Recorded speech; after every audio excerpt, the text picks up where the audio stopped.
Are you tidying your shark power cable away incorrectly? Now, this seems like a strange question, but it seems to be a new trend with my customers. When vacuum cleaners arrive in, I often see them wrapped away like this, putting loads of strain on the cable entry to the vacuum cleaner.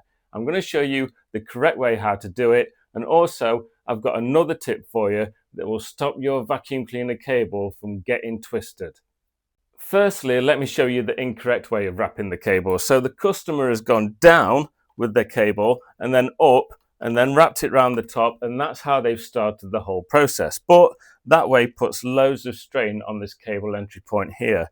Eventually, this can split or you can lose connection on your cable. And a shark cable repair is one of the worst things to do ever, trust me. Now, the correct way how to do it is to go up first with your cable, wrap it around the top part, and then come down. And that means that the cable entry is as straight as an arrow and there's no strain on it at all. Also, my second tip is for if you've noticed your cable is starting to twist a lot.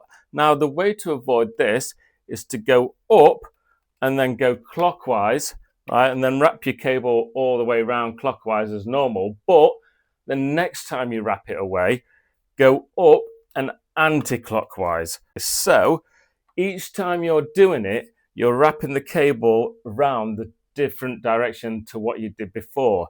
Doing that method will save your cable from getting twisted.